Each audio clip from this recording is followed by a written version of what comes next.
ચાલો વિદ્યાર્થી મિત્રો, છેલ્લા વિડીયોમાં આપણે પ્રશ્ન નંબર 7 થી પ્રશ્ન નંબર 11 જોઈએ. હવે આપણે પ્રશ્ન નંબર 12 જોઈએ. પ્રશ્ન નંબર 12 માં શું કીધું છે? તકની એક રમતમાં ગોળ ફરતું એક તીર હોય છે. તે 1 થી 8 માંથી કોઈ એક સંખ્યા પાસે નિર્દેશ કરતું અટકે છે અને આ સમસંભાવી પરિણામો છે. બરાબર. તકની એક રમત છે, એની અંદર 1 થી 8 અંક નિર્દેશ કરેલા છે, જેમાં તીર છે એ કોઈ પણ એક અંકને નિર્દેશ કરે એવી રમત છે. બરાબર. અને આ બધા પરિણામો છે કેવા છે? સમસંભાવી પરિણામો છે. તો આપણને શોધવાનું શું શું કીધું છે? પહેલું કે તે 8 તરફ નિર્દેશ કરે તેની સંભાવના કેટલી? અયુગ્મ સંખ્યા તરફ નિર્દેશ કરે તેની સંભાવના કેટલી? 2 કરતાં મોટી સંખ્યા તરફ નિર્દેશ કરે તેની સંભાવના કેટલી? અને 9 કરતાં નાની સંખ્યા તરફ નિર્દેશ કરે એની સંભાવના કેટલી? હવે આપણે જોઈએ પહેલું કે ભાઈ તે 8 તરફ નિર્દેશ કરે તેની સંભાવના કેટલી. તો આપણે 8 તરફ નિર્દેશ કરે એની સંભાવના શોધતા પહેલા આપણે જોઈએ કે ભાઈ આપણા કેસમાં કુલ પરિણામો કેટલા છે.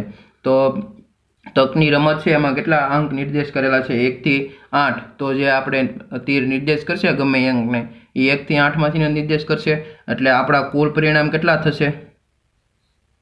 1 થી 8 સંખ્યા દોરેલી છે એટલે 1 થી 8 એટલે કે 8 થાય આપણા કુલ પરિણામ. બરાબર. હવે એમાં આપણે પહેલું જોઈએ. પહેલામાં શું કીધું હતું? કે તે 8 તરફ નિર્દેશ કરે. બરાબર.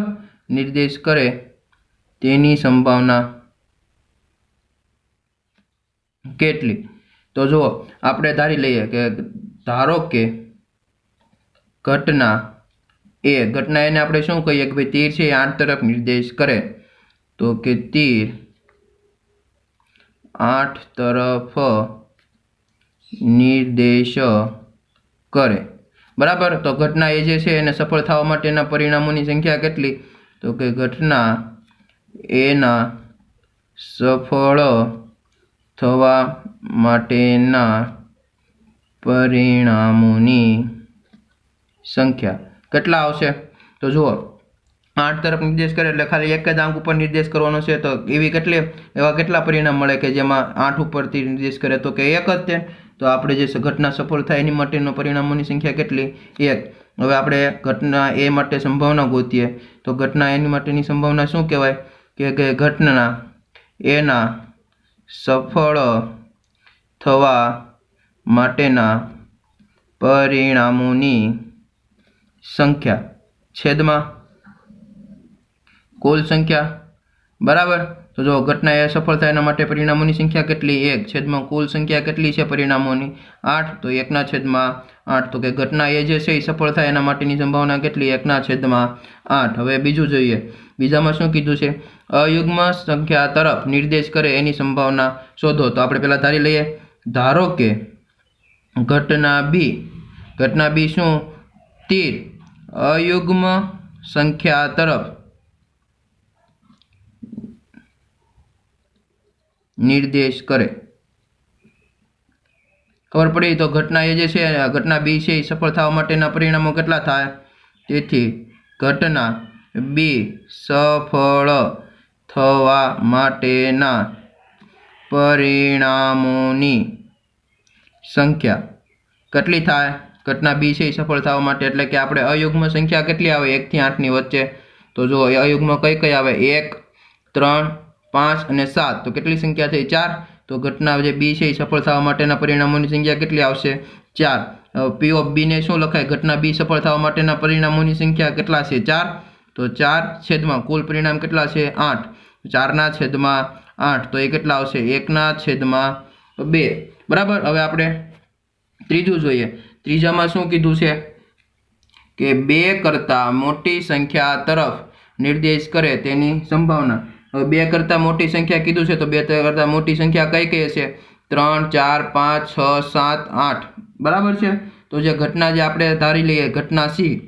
ધારો કે ઘટના સી તીર છે જે 2 કરતાં મોટી સંખ્યા તરફ નિર્દેશ કરે. તો આપણે ઘટના સી છે ગઈ સફળ થવા માટેના પરિણામો લખીએ. ઘટના સી ના સફળ થવા માટેના પરિણામોની સંખ્યા કેટલા આવશે? 2 કરતાં મોટી. बराबर। तो 2 करता मोटी कई कई 3 4 5 6 7 8 એટલે કેટલા પરિણામ છે 6 बराबर। तो P ऑफ C बराबर શું લખાય ઘટના C સફળ થવા માટેના પરિણામો કેટલા છે 6 ટોટલ પરિણામ કેટલા છે 8 તો કેટલા આવશે 3/4। હવે આવી રીતે ચોથું જોઈએ ચોથામાં શું કીધું 9 કરતા નાની સંખ્યા તરફ નિર્દેશ કરે એની સંભાવના તો આપણે ધારી લઈએ ધારો કે ઘટના D तीर 9 करता नानी संख्या पर निर्देश करे बराबर। तो जे घटना सी डी है सफल थवा माटेना परिणाम केटला छे 9 करता नानी कई कई आवे 1 થી 8 बधी एटले के जे आ जे संभावना छे आ जे घटना सी केवी कहेवाय चोक्कसपणे थवानी छे भाई तीर गमे त्यां अटकी जाय पण ए कयो छे 9 करता नानो ज नंबर छे એટલે એ ચોક્કસ ઘટના થઈ बराबर। तो एनी संभावना કેટલી આવશે 1 આપણે જોઈએ તો કે ઘટના ડી છે અને હું કર્યું तीर 9 करता नानी संख्या पर निर्देश करे तो जे घटना डी छे एने सफल थवा माटेना परिणामोनी संख्या केटली आवशे 8 बराबर। तो P ऑफ D बराबर शुं लखाय घटना D सफल थवा माटे परिणाम केटला 8 छेदमां कुल परिणाम केटला 8 એટલે કેટલા આવ્યા 1 तो જોયું ચોક્કસ ઘટના હોયની સંભાવના કેટલી આવે 1 તો જુઓ તમે આ જે પ્રશ્ન છે એને કેવી રીતે લખવાનો આવી રીતે પદ્ધતિ વાઇઝ લખવાનો બરાબર એટલે આપણને પૂરા માર્ક મળે બરાબર છે। ચાલો હવે આપણે પ્રશ્ન નંબર 13 જોઈએ પ્રશ્ન નંબર 13 માં શું કીધું પાસાને એકવાર ફેંકવામાં આવે છે તો અવિભાજ્ય સંખ્યા 2 અને 6 વચ્ચેની સંખ્યા અને ત્રીજું અયુગ્મ સંખ્યા મળવાની સંભાવના શોધો। तो સૌપ્રથમ આપણે જોઈએ કે પાસાને ફેંકવામાં આવે ત્યારે આપણને કઈ કઈ સંખ્યા મળે તો પાસાને જ્યારે આપણે ફેંકીએ ત્યારે આપણને કઈ કઈ સંખ્યા મળે 1 થી 6 બરાબર। તો આપણા કુલ પરિણામ કેટલા હશે 1 થી 6 એટલે કુલ પરિણામ આપણા કેટલા છે 6 तो कुल परिणाम बराबर केटला मळशे आपणने 6 पछी शुं कीधुं आपणने घटना ए शेनी छे के अविभाज्य संख्या होय तो आपणे पेલું લઈ લઈએ धारो के घटना एने शुं कहीए आपणे जे भाई जे पासा पर आवे अंक ए केवो होय अविभाज्य संख्या तो के पासा परनो अंक केवो होय अविभाज्य। तो जे आपणी घटना ए छे एने सफल थवा माटेना परिणामोनी संख्या कई कई आवे तो के 1 થી 6 छे बराबर। एमां आपणे अविभाज्य संख्या कई कई छे अविभाज्य संख्या कोने कहेवाय के जेना बे ज अवयव होय बराबर मात्र ने मात्र 2 ज अवयव होय एवी कई कई संख्या छे 1 થી 6 ની વચ્ચે 2 3 અને 5 बराबर। तो आपणी टोटल अविभाज्य संख्या केटली थई 3 तो भाई तो घटना ए सफल थवा माटेना परिणामोनी संख्या केटली हशे 3 बराबर। तो आपणे लखीए घटना ए ना सफल थवा माटेना परिणामोनी संख्या કેટલી થશે 3 तो હવે P ऑफ A बराबर શું લખાય ઘટના એ સફળ થવા માટેના પરિણામ છેદમાં કુલ પરિણામ બરાબર। તો ઘટના એ સફળ થવા માટેના પરિણામ કેટલા છે 3 છેદમાં કુલ પરિણામ કેટલા છે 6 તો 3 ના છેદમાં 6 કેટલા આવશે 1 ના છેદમાં 2 એવી રીતે આપણે પ્રશ્ન બીજામાં શું કીધું 2 અને 6 વચ્ચે આવતી સંખ્યા શોધવાની છે ભાઈ સોરી 2 અને 6 વચ્ચે આવતી સંખ્યા મળે एवी घटनानी संभावना शोधवानी छे। तो आपणे घटना बी बराबर धारी लईए के धारो के घटना बी बराबर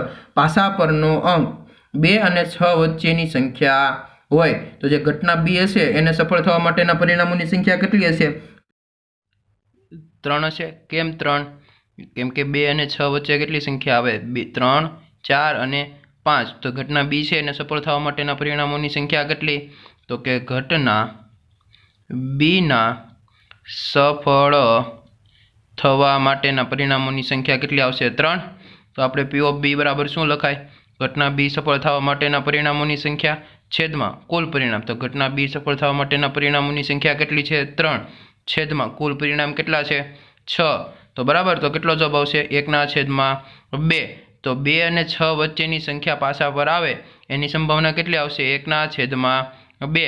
हवे आपणे જોઈએ प्रश्न एमां त्रीजो तो त्रीजो शुं कीधुं छे अयुग्म संख्या मळवानी संभावना शोधो। तो अयुग्म संख्या पासा पर कई कई हशे 1 3 અને 5 तो जो एनी माटे केटला परिणाम मळ्या 3 तो आपणे धारी लईए धारो के घटना C बराबर आपणे पासा पर शुं मळे 1 3 अथवा तो 5 बराबर। तो घटना C सफल थवा माटेना परिणामोनी संख्या केटली थई 3 तो आपणे लखीए तो के घटना C ना सफल थवा माटेना परिणामोनी संख्या केटली लखी दईए 3 बराबर। तो घटना C सफल थवा माटेना परिणाम केटला 3 लख्या आपणे तो आपणे हवे घटना सी આપણે સી માટે સંભાવના ગોતીએ તો શું આવશે કે ભાઈ ઘટના સી સફળ થવા માટેના પરિણામોની સંખ્યા તો કેટલા છે 3 છેદમાં કુલ પરિણામ આપણને કેટલા આપેલા છે 6 બરાબર તો 3 ના છેદમાં 6 તો એ કેટલા આવશે 1 ના છેદમાં 2 જો તમે મિત્રો અહીંયા હું લખું છું એવી રીતે તમે નહીં લખતા તમે સરખું લખજો હું બધું જે બોલું છું સૂત્ર તથા આપણે આ ધારવાનું આવે છે એ આપણે જેવી રીતે ઘટના એમાં લખ્યું એવી રીતે ધારવાનું પછી ઘટના એ માટેના પરિણામો પછી પી ઓફ એનું સૂત્ર જે આવે એ લખવાનું પછી આપણે આ સ્ટેપમાં લખશું બરાબર એવી રીતે ઘટના બીમાં પણ લખવાનું ઘટના સીમાં આ બેમાં તમે સૂત્ર નહીં લખો તો ચાલશે પણ તમારે ધારવું પડશે પછી ઘટના એ સફળ થવા માટેના પરિણામની સંખ્યા એ બધું લખવું પડશે ખબર પડી વિદ્યાર્થી મિત્રો ચાલો વિદ્યાર્થી મિત્રો હવે આપણે પ્રશ્ન નંબર 14 જોઈએ પ્રશ્ન નંબર 14 માં શું કીધું છે સરખી રીતે છીપેલા 52 પન્નાની થોકડીમાંથી એક પન્નું કાઢવામાં આવે તો પેલું લાલ રંગનો રાજા બીજું મુખ મુદ્રાવાળું પત્તું ત્રીજું લાલ રંગનું મુખ મુદ્રાવાળું પત્તું ચોથું લાલનો ગુલામ પાંચમું કાળીનું પત્તું છઠ્ઠું ચોકટની રાણી મળવાની સંભાવના શોધો છે તો સૌપ્રથમ આપણે શું આવશે કુલ પરિણામ તો જે 52 પન્ના છીપેલા છે એમાંથી એક પન્નું લેવું એટલે આપણા કુલ પરિણામ કેટલા થાય આપણે શું કરવાનું છે એક પન્નું પસંદ કરવાનું કેમાંથી તો કે 52 પન્નામાંથી એટલે ટોટલ પરિણામ કેટલા થાય 52 કેમ તો કે આપણે 52 માંથી કોઈ પણ એક પન્નું લઈ શકીએ બરાબર એટલે ટોટલ પરિણામ આપણા કેટલા થાય 52 હવે આપણને શું કીધું છે એ જોઈએ પહેલામાં શું કીધું કે લાલ રંગનો રાજા હોય એટલે કે ધારો કે ઘટના એ શું હોય આપણે જે કાઢવામાં આવેલું પન્નું હોય કેવું હોય લાલ રંગનું હોય બરાબર લાલ રંગનું પન્નું હોય હવે જુઓ લાલ રંગનો રાજા હોય તો જુઓ લાલ રંગના કેટલી જાત આવે સરકટ અને લાલ બરાબર હવે લાલ રંગ કીધો છે એટલે આપણે શું લઈશું રંગ ઉપર જઈશું રંગમાં આપણે લાલ રંગમાં કઈ જાતિ આવશે એક તો લાલ અને સરકટ બરાબર તો જુઓ એટલે કેટલા રાજા થાય ટોટલ આપણી પાસે 2 થાય એક લાલનો એકો અને એક બીજો સરકટનો રેકો બરાબર તો આપણી પાસે જે ઘટના એ છે એ સફળ થવાના પરિણામ કેટલા થાય 2 એટલે કે ઘટના એના સફળ થવા માટેના પરિણામની સંખ્યા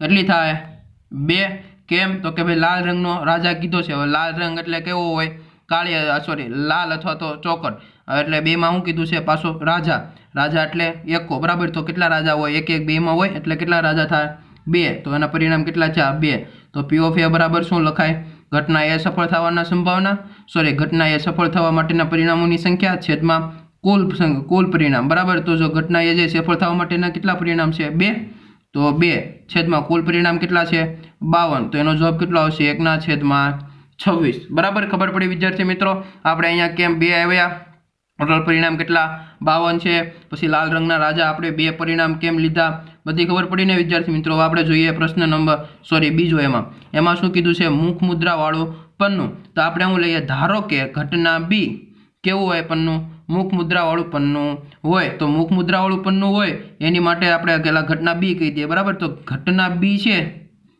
બરાબર એના સફળ થવા માટેના પરિણામ કેટલા હશે ઘટના બી ના સફળ થવા માટેના પરિણામની સંખ્યા કેટલી થાય તો જુઓ મુખ મુદ્રા વાળા પન્ના એટલે કયા આવશે કે ગલ્લો રાણી બાદશાહ બરાબર આ ત્રણ જે છે એમાં શું હોય કે ભાઈ મુખ મુદ્રા હોય બરાબર એટલે આપણે આ ત્રણ પત્તાને કન્સિડર કરવાના છે હવે એવું કેમાં હોય એક જાતમાં હોય એવી કેટલી જાત આવે 4 એટલે 3 ચોકો 12 એટલે આપણા મુખ મુદ્રા વાળા પત્તા કેટલા હશે 12 બરાબર અને તો આપણે ઘટના બી સફળ થવા માટે શું લખાય પી ઓફ બી બરાબર ઘટના બી ના સફળ થવા માટેના પરિણામોની સંખ્યા કેટલી થાય 12 છેદમાં ટોટલ પરિણામ કેટલા છે આપણા 52 તો 12/52 તો 12/52 કરશો એટલે આને શું લખાય 3 × 4 આને શું લખાય 13 × 4 4 કેન્સલ તો શું આવશે 3/13 ખબર પડી અહીંયા 12 શા માટે આવ્યા કેમ તો કે મુખ મુદ્રાવાળા પન્ના છે કેટલા હોય 12 કઈ રીતે આવ્યા તો કે ભાઈ 3 પન્ના હોય ગલ્લો રાણી બાદશાહ બરાબર આ જે 3 પન્ના છે એમાં કેવું હોય મુખ મુદ્રા વાળું પન્નું હોય એ કેમાં હોય એક જાતમાં એવા 3 હોય તો એવા આપણી પાસે કેટલી જાત છે 4 કઈ લાલ ફુલ્લી ચોકટ અને કાળી બરાબર આ ચારેયના 3 પન્ના એટલે કેટલા થશે 12 પન્ના થાય 12/છેદમાં કુલ પરિણામ એટલે કેટલા આવશે 3/13 હવે એવી રીતે આપણે ત્રીજું જોઈએ ત્રીજામાં શું કીધું લાલ રંગનું મુખ મુદ્રા વાળું પન્નું શું કીધું લાલ રંગનું, જો અહીંયા લાલ જાત નથી વાપરી, આને શું કીધું છે? લાલ રંગ વાપર્યો છે, એટલે કે લાલ કલરના જે પન્ના હોય એમાં મુખ મુદ્રાવાળું પન્નું લેવાનું છે. તો જો લાલ રંગમાં કેટલી જાત આવે? 2 જાત આવે, અને મુખ મુદ્રાવાળા પન્ના કેટલા હોય? 3. 3 ગુણ્યા 2 એટલે કેટલા થાય? 6. એટલે ઘટના જે આપણે ધારી લે, ઘટના સી બરાબર શું કહીશું કે ભાઈ પન્નું છે એ લાલ રંગનું મુખ મુદ્રાવાળું પન્નું હોય, બરાબર. પત્તું એ કયું હોય કે ભાઈ લાલ રંગનું મુખ મુદ્રાવાળું પત્તું હોય. તો લાલ રંગના મુખ મુદ્રાવાળા પત્તા કેટલા હશે? તો લાલ રંગના મુખ મુદ્રાવાળા પત્તા હશે 6, બરાબર. તો આપણે શું કહીશું? એને આપણે શું કીધું? ઘટના સી. તો ઘટના સી માટે સફળ થવાના પરિણામોની સંખ્યા કેટલી હશે? ઘટના સીના સફળ થવાના પરિણામોની સંખ્યા કેટલી થશે? 6. કેમ? તો કે ખાલી લાલ રંગની અહીંયા ઉકેલ કર્યો છે. તો ઘટના પી ઓફ સી એટલે કે જે ઘટના સી છે એની સંભાવના કેટલી? તો ઘટના સી સફળ થવાના પરિણામ કેટલા છે? 6 છેદમાં કુલ પરિણામ કેટલા છે? 52. તો 6/52. તો એ કેટલા આવશે? 3/26. એવી રીતે ચોથામાં શું કીધું છે કે લાલનો ગુલામ. શું કીધું છે? લાલનો ગુલામ. એટલે આમાં જો લાલ રંગ નથી વાપર્યો, આમાં શું વાપર્યું છે? લાલ. હવે લાલ શું છે? એક પ્રકારની જાત છે, બરાબર. લાલ એક પ્રકારની જાત છે, એટલે એ પન્નું કેવું છે? લાલનો ગુલામ એક જ હશે આખા પન્નામાં. એટલે ઘટના જે આપણે ડી ધારીએ તો ઘટના ડીને આપણે શું કહીએ કે ભાઈ ઘટના ડી ઇઝ ઇક્વલ ટુ આપણે શું કહીશું? લાલનો ગુલામ પન્નું હોય એ કયું હોય? લાલનો ગુલામ હોય, બરાબર. તો લાલનો ગુલામ હોય એવી કેટલા? એક જ હોય. એટલે આપણે ઘટના જે સી ઘટના ડી છે એનું સફળ થવાનું પરિણામ કેટલા હશે? સફળ થવાના પરિણામોની સંખ્યા કેટલી હશે? 1. તો આપણે પી ઓફ ડી એટલે કે જે ડી ઘટના છે એની સંભાવના કેટલી કહેવાય? 1 છેદમાં ઘટના ડી સફળ થવાના પરિણામ છેદમાં કુલ પરિણામ. કુલ પરિણામ કેટલા છે? 52. 1 છેદમાં 52. હવે એવી રીતે આપણે આ ચોથું. તો હવે આપણે લઈએ 5મું, બરાબર.